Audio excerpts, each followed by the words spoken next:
Good evening, I'm Jon Carter and welcome to Poland Daily. Prime Minister Mateusz Morawiecki has announced the government's emergency plan for the end-of-year assessment, which would allow graduating high school students to receive their diplomas.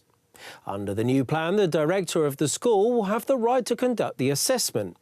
Should neither the director nor the teachers' board participate, the territorial government will conduct the assessment. The teachers' strike has reached its 17th day. Today, the government, worried about the fate of the upcoming high school graduation exams, presented an emergency plan. The Polish state must ensure that the Matura exam will take place in every single high school in the country. Every graduating student will be able to take the exam as scheduled. The Prime Minister proposed legislative changes which will secure the final assessment and that the high school graduation exams will take place. High school directors will receive a legal right to allow their students to finish the Matura exam, which is the basis for university enrollment in Poland. Until today, only the Teachers' Board had this authority. If for any reason, although it is highly unlikely, a director of a particular school would also prevent the assessment from taking place, then the governing body will have the right to appoint a teacher who would. Meanwhile, the teachers are not planning to end the strike despite the growing concern from the students and their parents.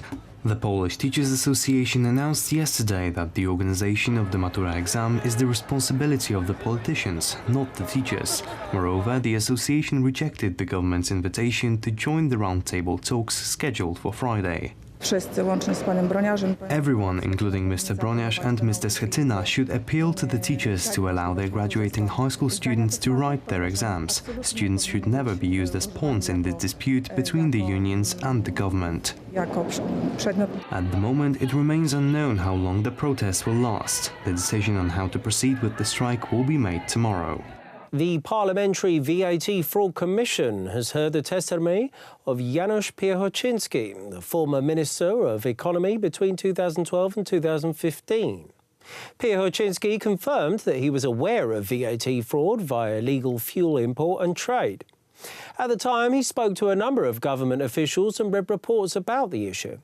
However, Piechoczinski has stated that the reports did not contain valid facts. The Commission wants to learn about the mechanism of the VAT fraud. Janusz Piechoczinski was the former Deputy Prime Minister and Minister of Economics in the government of Donald Tusk and Ewa Kopacz. He was in charge of regulating of the fuel market. Therefore, most questions concerned the details of the VAT fraud. There was a question regarding the so-called Solidarity Responsibility mechanism that was designed to stop VAT leaking from the state budget and eliminate corrupt individuals from the fuel market who used a carousel fraud. Janusz Piechoczinski admitted that he did not like such a solution, but was overruled by the former finance minister Jacek Rostowski. There was also a surprising opinion from former member of the cabinet. Piechoczinski said that he did not trust the state revenue services at the time. When asked if the fuel industry was alarmed about losses, he admitted that he had such information but lacked the specific details. Have you noticed that a fine of 5,000 Polish zlotys was ineffective when the crooks have millions at their disposal? Did you do anything in this regard? I don't remember. One should check the source material. W tym zakresie działania resortu gospodarki At the time, actions of the Ministry of Economy were very limited, and Piechoczinski admitted that. There is a Supreme Audit Office report that says there was no risk analysis of VAT fraud in the fuel market, so the Ministry of Economics has proven to be another state institution that failed in this subject. Instytucja państwa, która nie zdała tu egzaminu. Former chairman of the Polish People's Party was the Minister of Economy between 2012 and 2015, and this is another minister of that government that testified in front of VAT Fraud Commission. Earlier, the hearing included Jacek Rostowski, former Minister of Finance, and Jarosław Gowin, former Minister of Justice. This hearing is scheduled for 29th of May. The Slovakian capital Bratislava will host the V4 summit. The Prime Ministers of Poland, Czech Republic, Slovakia and Hungary will meet their Japanese counterpart Shinzo Abe. Magdalena Balkowiec has the story from Bratislava. The meeting between prime ministers of the countries of the Visegrad Group and the Japanese PM won't take place until tomorrow. However, the Prime Minister of Poland, Mateusz Morawiecki, will meet with his Japanese counterpart Shinzo Abe today. The discussion will focus on economic cooperation between the two countries and Polish-Japanese relations in general. On February 1st, the economic agreement between Poland and Japan came into force, so it is sure to be discussed as well. Tomorrow, all the Prime Ministers of the V4 Group will sit at one table with PM Abe at the Bratislava Castle to talk about the relations and economic strategies for the whole Central Eastern European region and Japan. Following tomorrow's meeting, all the ministers will hold a joint press conference. A scandalous verdict has ended the court dispute between Bartosz Kramek and Tomasz Sakiewicz, the editor-in-chief of Gazeta Polska Weekly and the independent Polish publisher.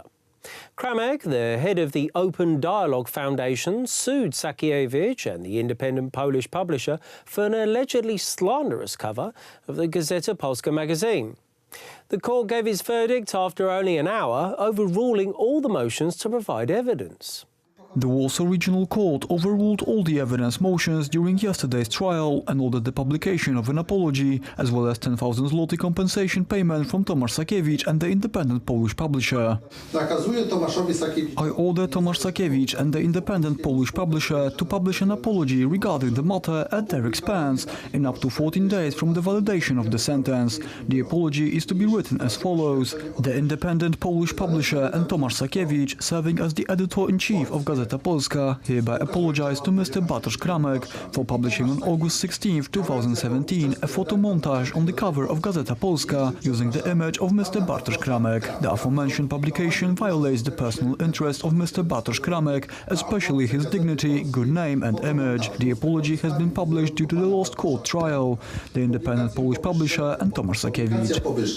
The case revolved around the cover of one of the Gazeta Polska weekly newspapers, where among other things the connections of the Otwarty Dialog Foundation were described.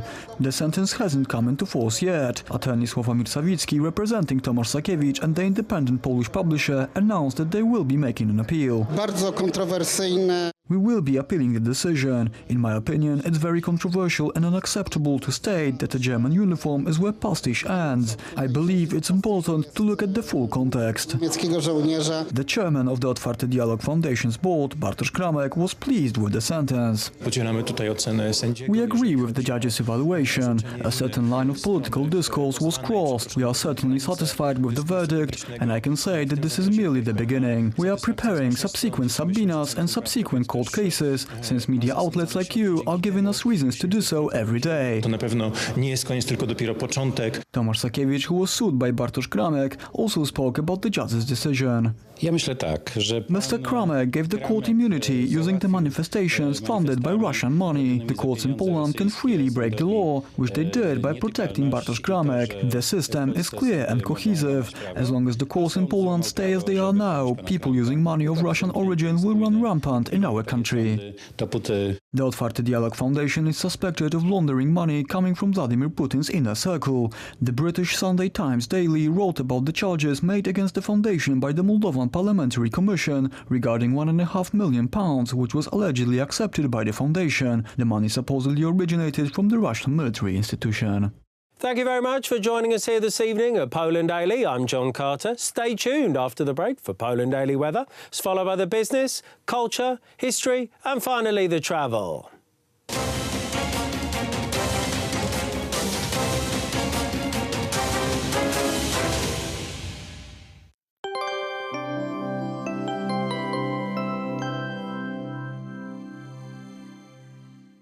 I'm Aleksandra Zarzycka and welcome to Poland Daily Weather.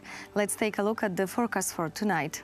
An overcast night across the country with temperatures ranging between 8 degrees in Białystok and Rzeszów to 12 degrees in Gdańsk. In central Poland, temperature will range about 10 degrees. Some rainfall is expected on the west. And now over to tomorrow. Some rainy weather around Szczecin, but otherwise a very sunny day. Rainfall is expected in Białystok and Lublin as well. Plenty of sunlight will appear over Bydgoszcz and Zielona Góra. It will be a higher temperatures, which will range from 21 to 24 degrees in most cities. Let's take a look at the forecast for the following 3 days. Friday will be a stormy day on northern Poland, a maximum 28 degrees in Warsaw. Some mixed rain and sunlight is expected on Saturday.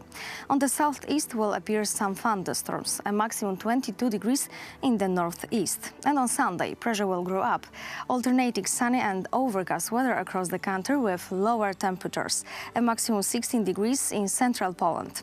Rain will appear in the south. Thank you for watching and goodbye.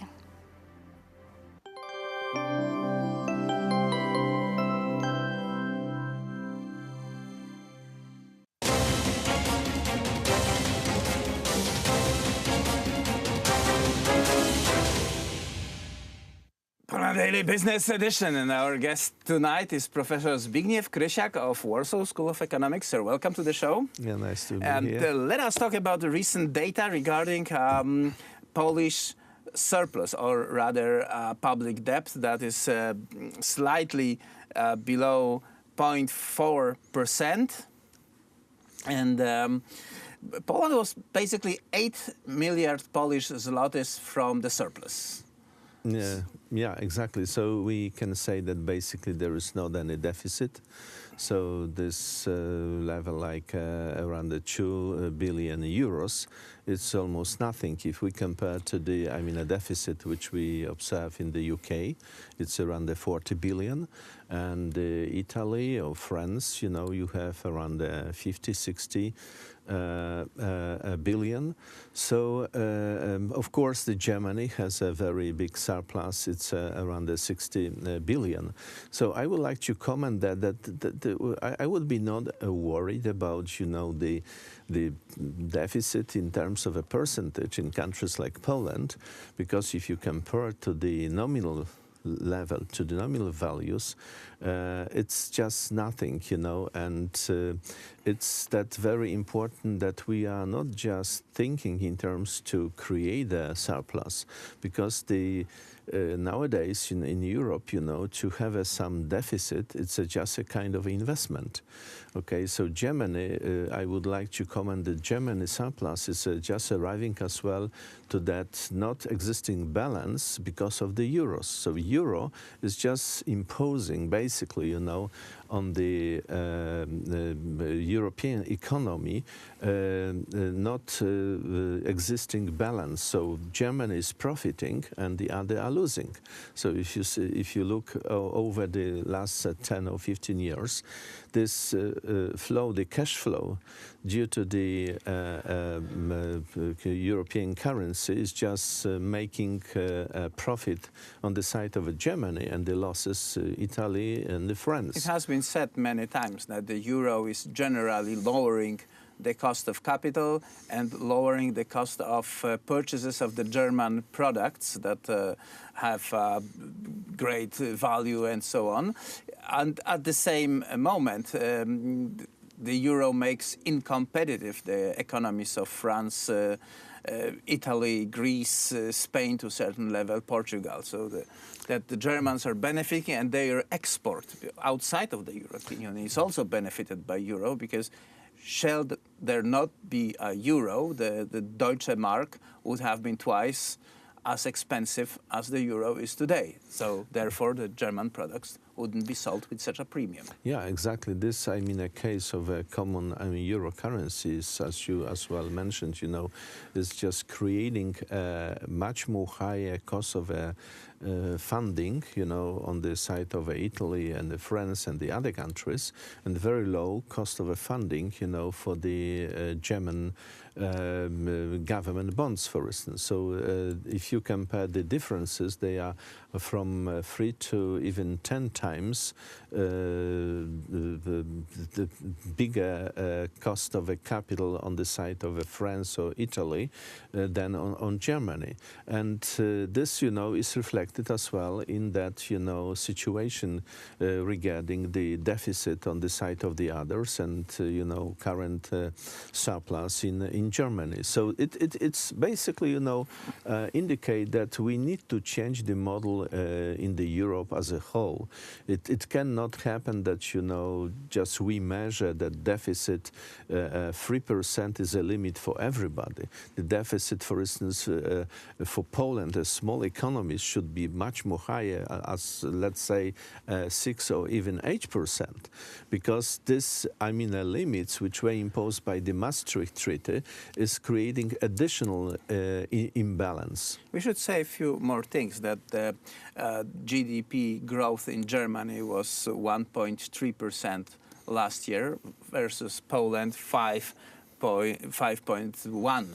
So there's disproportion. And it is being said in the economy that the countries that are developing rapidly, they also have a bigger debt.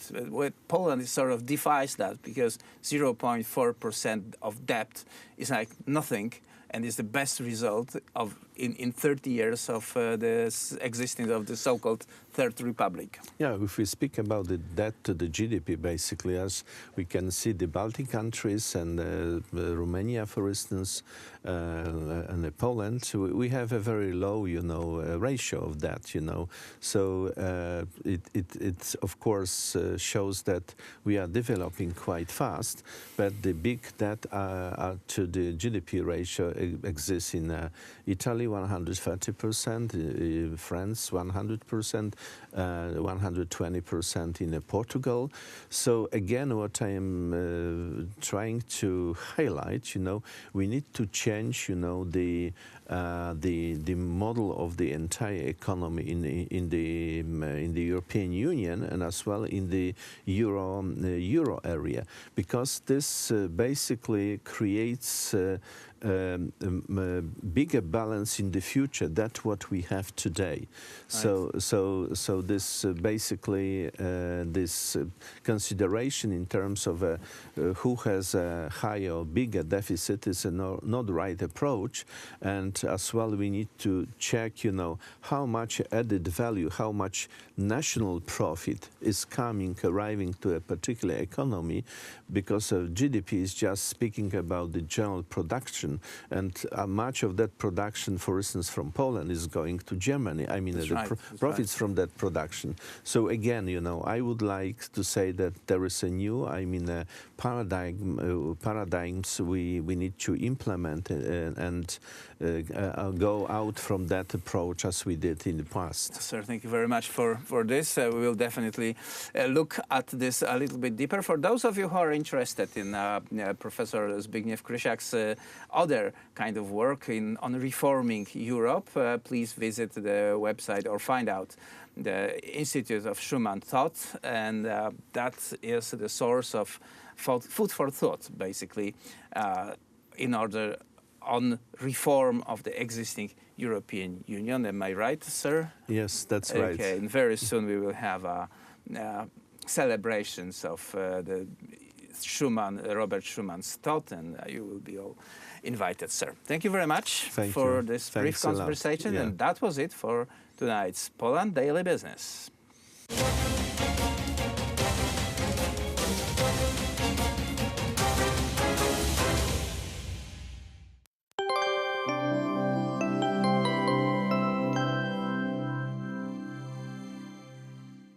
I'm Aleksandra Zarzycka and welcome back to Poland Daily Weather.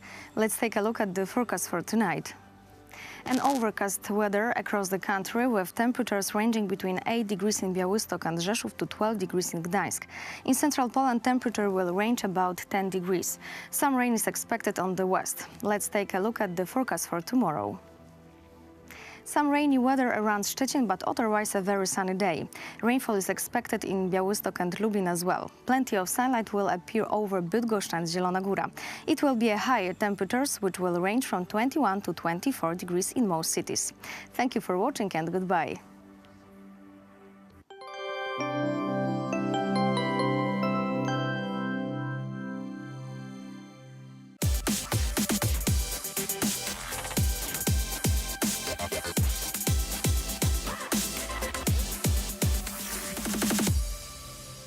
Jan Kochanowski was a Polish Renaissance poet who established poetic patterns that would become integral to the Polish literary language. He is commonly regarded as the greatest Polish poet before Adam Mickiewicz and the greatest Slavic poet prior to the 19th century. Kochanowski was born at Sycyna near Radom, Poland. Little is known of his early education. At 14, fluent in Latin, he was sent to the Krakow Academy. After graduating in 1547, at age 17, he attended the University of Königsberg in Ducal Prussia and Padua University in Italy. At Padua, Kochanowski came in contact with the great humanist scholar Francesco Robotello. Kochanowski closed his 15-year period of studies and travels with a final visit to France, where he met the poet Pierre Ronsard. In 1559, Kochanowski returned to Poland for good, where he remained active as a humanist and Renaissance poet. He spent the next 15 years close to the court of King Sigismund II Augustus, serving for a time as royal secretary. Kochanowski settled on a family estate at Czarnolas, Blackwood, to lead the life of a country squire. In 1575, he married Dorota Podlodowska, with whom he had 7 children. Kochanowski is sometimes referred to in Polish as Jan z Czarnolasu, John of Blackwood. It was there that he wrote his most memorable works, including the dismissal of the Greek envoys and the Laments. Kochanowski died, probably of a heart attack, in Lublin on August 22, 1584. Welcome to Poland Daily Culture. I'm Jon Carter. And on today's episode, we're going to be discussing Jan Kochanowski. I'm joined here today by Rafał Rusnak, expert on Kochanowski's life and times of the poet, author and translator. So, Radosław, why don't start off, maybe we can paint the picture for viewers about the time in which Kochanowski lived, which was the 16th century. Maybe you could tell us how Poland and, in fact, wider Europe looked at that time. Absolutely. The 16th century is very important in Polish history. We became one of the biggest countries in the continent, together with the Great Duchy of Lithuania. People got wealthier. There has been an important economical growth because Poland exported a lot of grain abroad, and that's why the noblemen got wealthier. And there has been a group of people ready to pay for culture, to get men who wrote poems for them or praised their names, their kings, and to commemorate there in poetry, for example. And Kochanowski was a clear beneficiary of this call for culture, for intellectual values, and that's why he could develop as a poet and as a translator. But this is the reality of the whole continent. So the humanism gave people that will to reach for the goals they didn't have before. So a lot of young noblemen went to, for example, Italy to study, to get the knowledge of ancient culture, and this is the background from where the Kochanowski developed his poetical skills, and the stay in Padua in Italy, where he studied, where he got to know the wise men of the epoch, the Italian authors of his epoch, made him a really well-rounded and great poet who he became. Now, you're saying he was a great poet, so maybe you could tell us, for people who are not so familiar with his work, what exactly made him such a great or memorable poet? Yeah, for the 16th century, the crucial thing was erudition, I would say. So to be a great poet meant to get to know the ancient authors who they can who they could emulate, and to take from their works and develop it in something their own.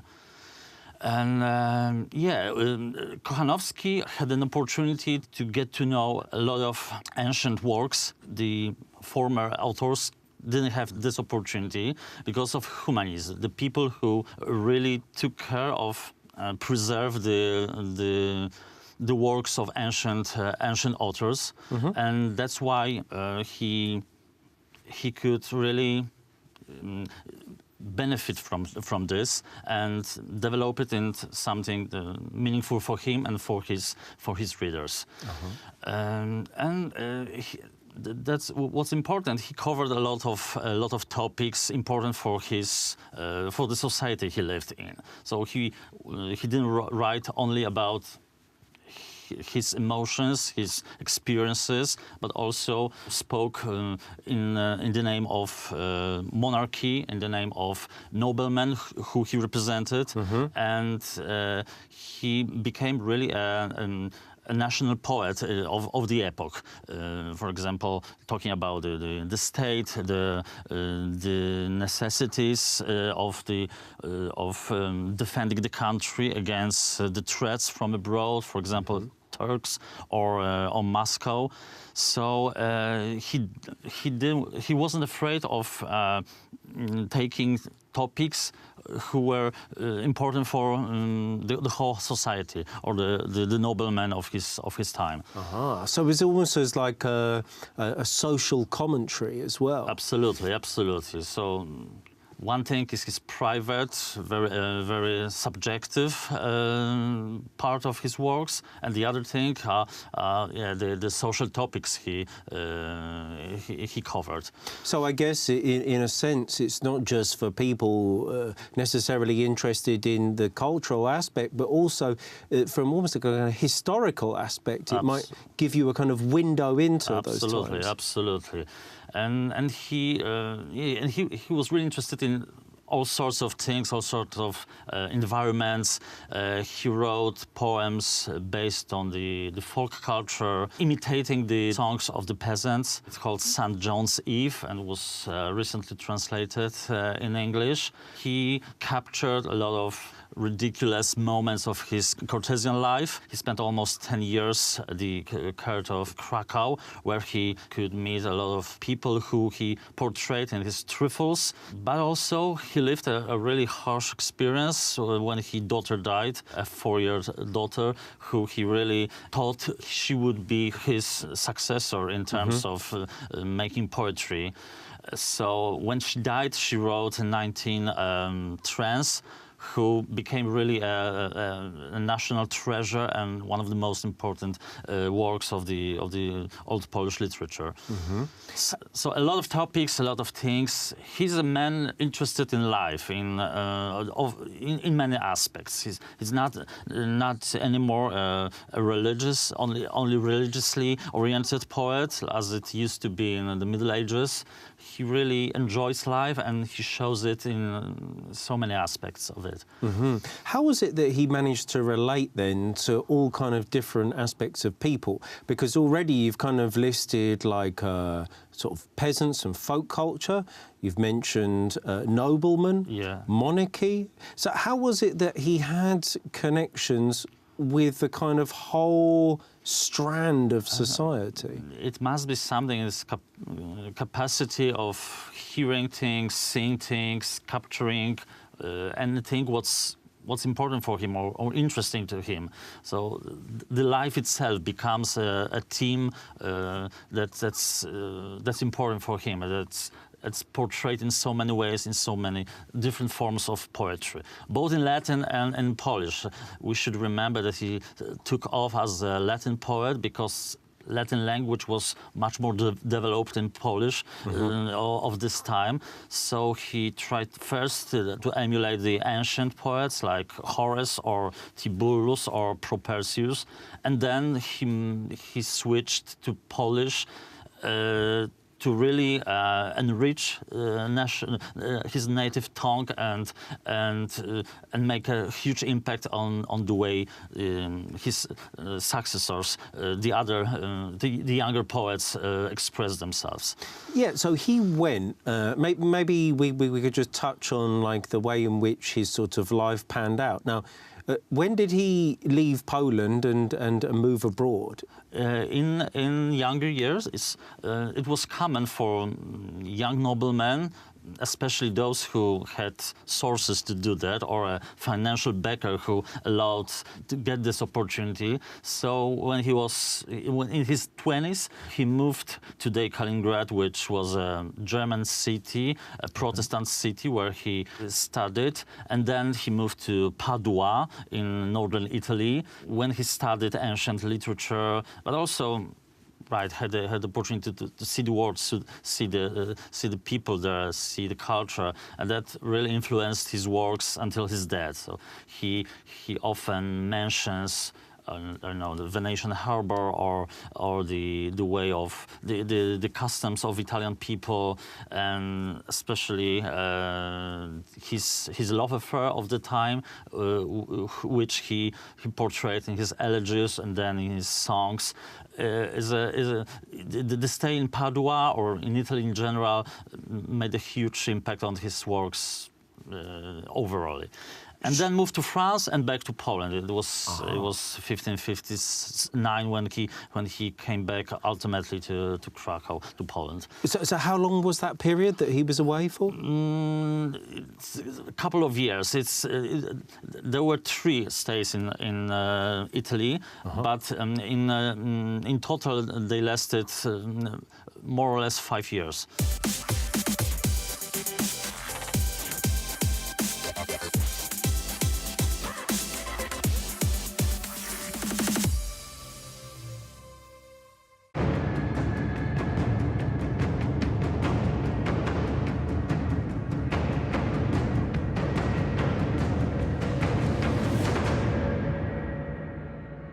Ladies and gentlemen, welcome to Poland Daily History. Today we are at the city of Lublin, one of the largest and most historical cities of Eastern Poland.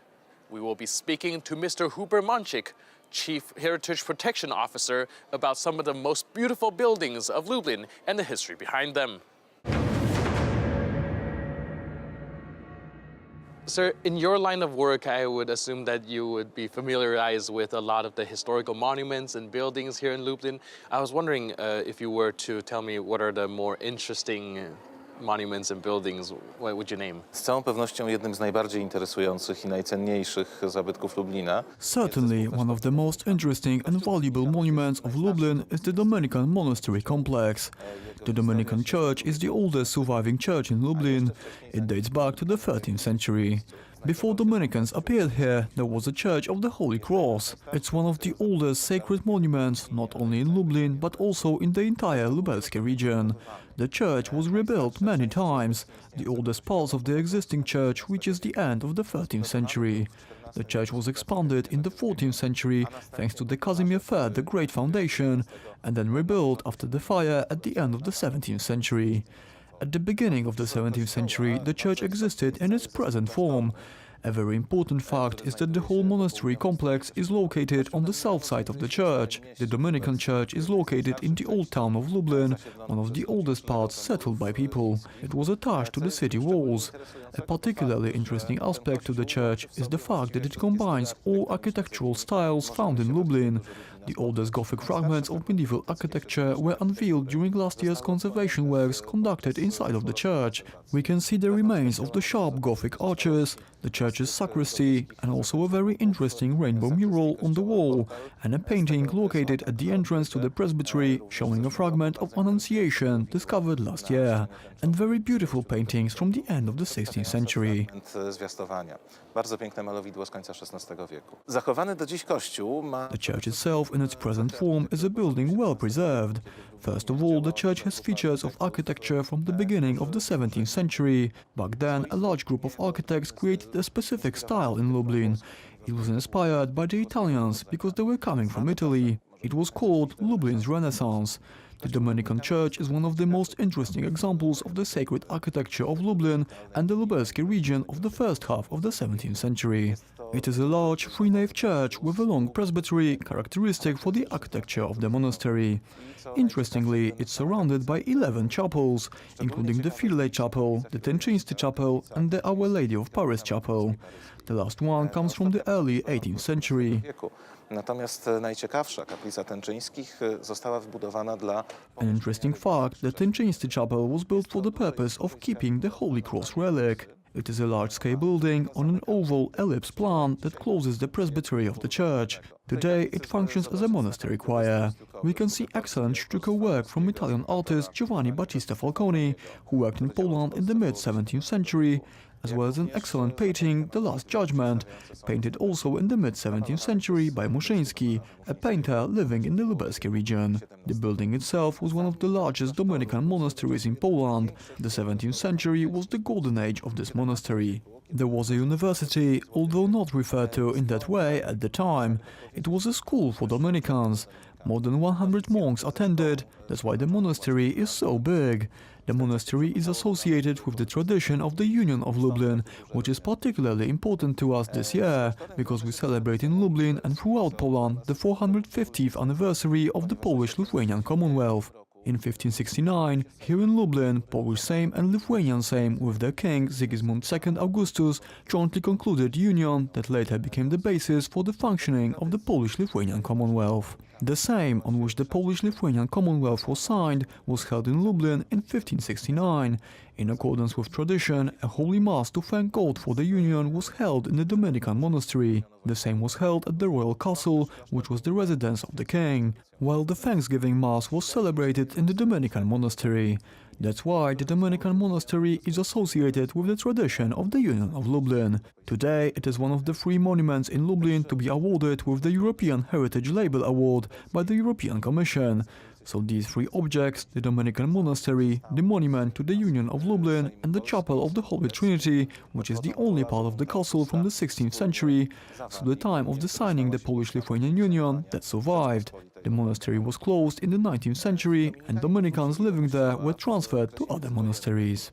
The Dominicans returned to the church during the interwar period, and recently this church is also a Dominican monastery, so not only a place of worship, not only a very important place from a religious point of view, but also a very important cultural center in the town of Lublin. Dominicans try to conduct a cultural and social activity here in many ways. This is a very important place, not only in the old town, but for the whole of Lublin. The church and the monastery have been renovated over the last few years. The entire monastery complex still needs further conservation work, but the most important renovation has been conducted already, thanks to the funding from the Ministry, the European Union and the city of Lublin. The town of Lublin itself supported the renovation, that's why it's been renovated to a significant extent. Lublin has for centuries been a home to not only the Dominican order, but a number of other Catholic religious orders. Starting from the 13th century, religious life flourished in the city, with the Dominicans competing with the Benedictines for the souls of the inhabitants. After the Battle of Grunwald in 1410, the Brigittines also settled in the city. Next up, we will ask Mr. Mącik about the impact the religious order had on Lublin's development. So we do know that the Dominican monastery is enormous, but I was also wondering if there are any other brethrens and other branches, and how do they interact with the Dominicans, and when do they come here, and how do they function? W historii bardzo różnie to bywało. Lublin był bardzo dużym ośrodkiem życia klasztornego, życia monastycznego. Lublin used to be a very large center of monastic life, especially in the 16th, 17th and 18th centuries.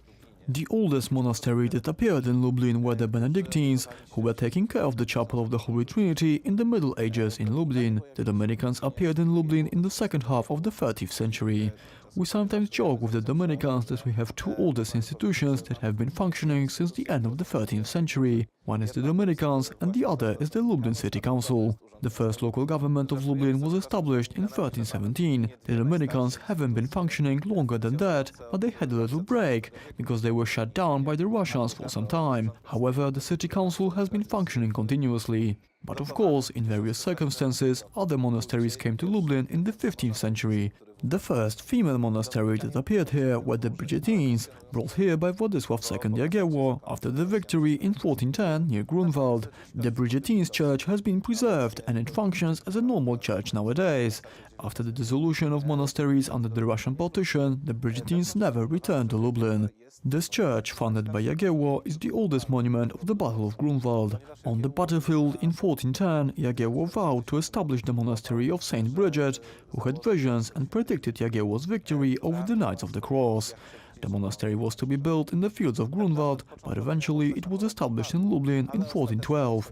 Other monasteries located in Lublin in the 16th, 17th and 18th century are the Bernardines, conventual Franciscans, Capuchins Carmelites, Barefoot Carmelites and many others. Almost 20 monasteries were established in Lublin. Most of them are preserved to this day, but unfortunately the vast majority of them don't function as monasteries, because after the January uprising the Russian authorities shut them all down. Lublin was then under the Russian power. Some monks returned here after regaining independence, for example Capuchins, who function today in our own church at the Lithuanian Square located in the Old Town. New orders appeared in some churches, such as the Salesians, who appeared in the Franciscan Church in the Kalinowszczyzna, a district of Lublin, and some of the churches perform a non-sacred function. For example, a cultural center is located now in the former monastery of the Order of the Visitation of Holy Mary. Of course, there are also new orders in Lublin, which had their own monasteries elsewhere and not necessarily located in historic buildings. But one thing should be noted: this large number of monastery buildings and monastery churches of the 16th, 17th and 18th century is a characteristic feature of the town of Lublin. Jest pewną cechą charakterystyczną dla Lublina. The city of Lublin is not just one of the oldest cities of all of Poland, but also one of the best preserved. Thanks to the meticulous work of historians and the heritage protection officers, future generations will get the opportunity to witness centuries of history firsthand. That's it for today. I'm your host, Benjamin Lee. I'll see you next time on Poland Daily History.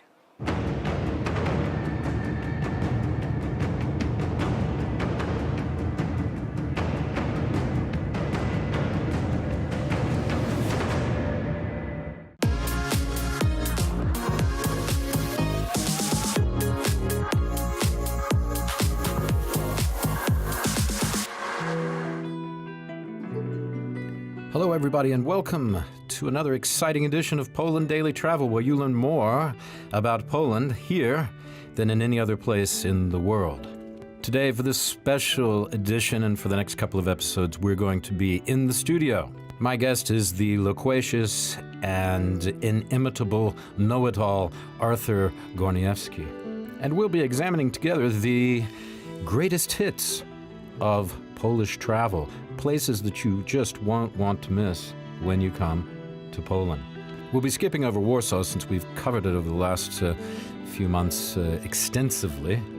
And we'll be heading out in our minds to some of the great places like the Tri-City area, including Gdansk and Sopot and Gdynia, and the Hel Peninsula. We'll be talking about the Wolf's Lair, Hitler's explosive hideout in the Missouri and Warmia region of Poland in the northeast. Old Prussia, they call it. And we'll talk about some of the famous castles in Poland. Malbork, Nieborów, and Książ. Not all of them, but some of them, because there are a lot of really, really neat castles in Poland. And palaces. We'll take you on a journey in your mind to Krakow, to Zakopane, and we'll talk a little bit about Auschwitz, which is more of a center for pilgrimage than a tourist attraction, of course. And we'll take you to Białowieża Park on the eastern border with Belarus. There, the ancient bison roam. The lynx and the wolf are at home. It's also the oldest piece of forest left in the European Union. All this and more on the next couple of episodes of Poland Daily Travel. Hey, stick with us. Watch us on YouTube. And if you like it, just take a moment and click that like button. Poland Daily Travel. We do it for you. Thanks for watching. Let's move on, because we have so much to cover. We could talk about this. I know you and I would go on forever. You asked me to Let's catch move up, on. so this is how I catch up, sorry. Before we get to Hitler, okay, because we've got to talk about Hitler. It's important. As always. Yeah, I mean, this is not the Hitler channel, but we got to talk about him anyway. But he determined our current history. So what you said at the beginning of the I heard he was a very charismatic speaker. Have you ever heard that? No, he was, unfortunately, he was one of the most charismatic speakers in world's history, and that's why people and generals followed him. Silver-tongued devil, I call him. Unfortunately, he used his talent in a very wrong direction, wrong way, which made this part of the world very miserable in this time, and he spent more than 1,000 days of World War II in Mazury Lake District, so northeast section of Poland, and there he established a place called Wolf's. The Wolf Slayer. The Wolf's Lair. The Wolf. The Wolf. You couldn't call Hitler Mr. Adolf or Mr. Well, he Hitler. called himself the Wolf, didn't he? He thought he was a wolf. Yes. You could call him either Mein Führer. He doesn't or look like a wolf. Herr Wolf. Yeah. And that's why Wolfs, so Wolf's Lair. Yeah. Wolf? Wolfschanze. Wolfschanze in German. I should call it the Wolf's Liar. This man, the truth was not in him. Yes, you can. The truth was not in this I fellow. think I will write you down this so you will pronounce it in a proper way. The Wolf's Liar? Yeah, and this was the scene of von Stauffenberg's. Some people may remember the movie with a recent movie called Valkyrie with Tom Cruise a few years ago. It wasn't that recent, but some years ago. And this century anyway. And this was where the bomb plot took place. So there's nothing really left there, but it is pretty creepy together. There is an atmosphere. I mean, we probably have that. Maybe we're creating it in our own mind. But apart from it, there is a sort of weird wait a second. atmosphere, isn't there? Is it haunted? So there are both. Is it haunted? There are original basement. There are original bunkers, not even touched. Oh, there are. And then there are destroyed bunkers. Yeah. But the one who destroyed the bunkers was Hitler himself when he was leaving the place. Yeah, they blew it up. So when it comes to General Stauffenberg, they blew up those things. Germans but blew von up. Stauffenberg was the summer, July, I think, Yes. 44, wasn't it? Yes. And his house, actually, by coincidence, wasn't far away, as I remember. Is that correct? He wanted to bring the bomb. House. He wanted to bring the bomb down to the bunker. So if the meeting on that day took place in a bunker, then the pressure would explode everything. But on that very hot day, they decided to move the meeting to the wooden shed. Sort of Nissen hut, Yes. Yeah. Well, it's outside the bunkers. So it wasn't so compacted, And was there it? were regular windows. Yeah. And that's why many of those generals, including Hitler himself, survived. So the dirty dog. No, I'm telling you, it's a very interesting That guy place. was lucky. It's a very interesting thing that Germans decided to blow up their bunkers. So you can see, like, there is an element of a bunker and then another element 20 yards away. So you can see such huge big block that was moved by a pressure by the of an explosion. Yeah. And you can see it stands like a little bit kinked. And there is little bit what? Kinked. Kinky? Well, I know. What are you suggesting? Hitler was a kinky guy? No, you mean a little bit askew, a little bit leaning. Yeah? Yes. Is that what you mean? Yes, that's so exactly. because the equilibrium of the building is destroyed, and then just pieces end up everywhere. But what about this? Let me ask you this. Yes. Did I hear you say that there are some parts of this installation which are still intact or no? Which is it's just original, and you can visit as a museum. Really? I didn't see that. I was there. I didn't see No, this. you can just go down to a regular bunker, and you are inside. They didn't destroy them all, then, is what you're saying? They didn't manage to destroy them all. They needed a lot of explosives in a moment when the Allies were coming from Normandy. It was the Russians who were coming there. And the Russians were coming from the other side. Yeah. And they wanted to destroy all the facilities they constructed. Right. But they didn't manage to destroy everything because these walls were so thick. That's a great metaphor. Not great, but it's a metaphor. Perfect, I think, in many ways. Or apt, even. Let's say apt. Perfect is a difficult word. For the Nazis in general, because they were really just about destruction, weren't they? Destruction was their game, you know?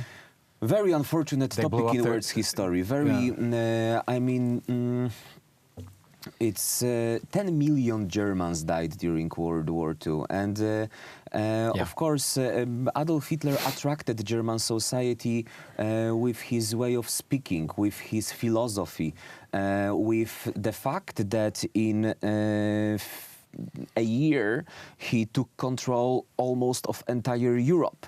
He brought back German dignity that was lost after World War I. But still there were many German mamas who were waiting for their sons to come back, and some of them didn't want to participate in all of this. German soldiers were going crazy when they had to shoot altogether 20 million of Russians. So battle at Stalingrad was nothing but a real massacre, and German soldiers who were just shooting these Russians over there were going crazy. They couldn't look at it. That's the biggest tragedy in world's history, and that's why we talk about it. And Poland was so-called the corridor by the Germans. They were calling this place the corridor.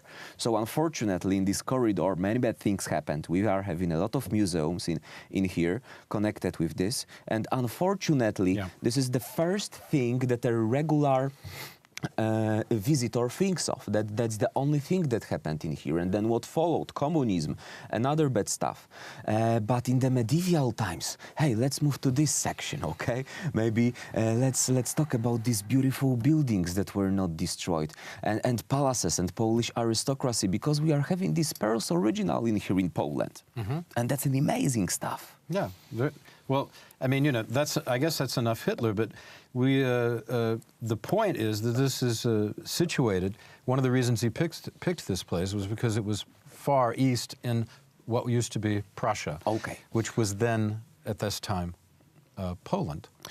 Yes, there was an area, there was such Baltic nation in here called Prusy, and also they were connected to Teutonic Knights.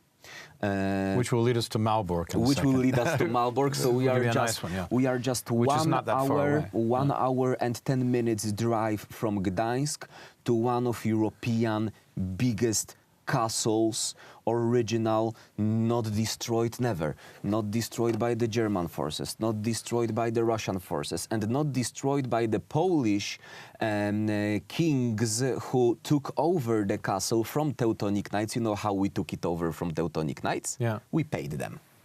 To leave the castle, they weren't paid by the monastery. They weren't paid for a long time by the Teutonic leaders. And that's why we paid the staff, and they enabled us entering it with no damage.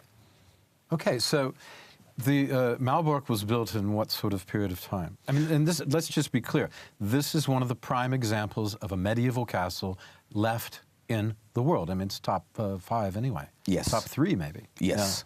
It really is extraordinary. It's amazing. And it's not destroyed. Just walking it from the outside is an amazing experience. Just to see it, because you see it. If you go on the train, folks, you'll see it. Or driving to Gdansk, you'll see it. If you take the Route 7 from Warsaw north, or from Gdansk to Warsaw, you will see Malbork right by the Wisła, and it's a beautiful vista. I mean, suddenly it appears, and you go, "Good Lord, what is that? I haven't seen anything like that before." And because you haven't seen anything like that, because there just aren't that many fine examples of this kind of architecture. But it's interesting, during World War II, the Germans occupied it.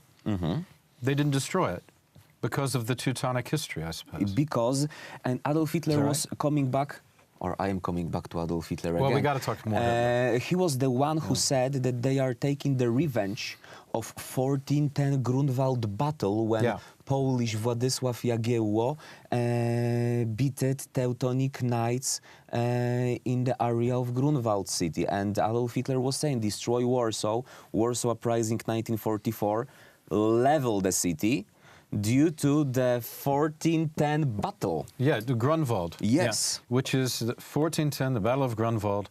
And this is not far away from Malbork. It's not that far. It's on the edge of the Missouri, actually, isn't it? Missouri-Varmia area, which is the beautiful lake area, which we could go on and on about, but we're not going to go on about. Let's talk about these historical places. Of course. Because you must pass through Missouri to see the Wolf's Lair, Hitler's Wolf's Lair, or the remains of it. You must pass through to see, on your way to Gdansk, and to see Malbork. Yes. Right? Yeah, which is well worth it.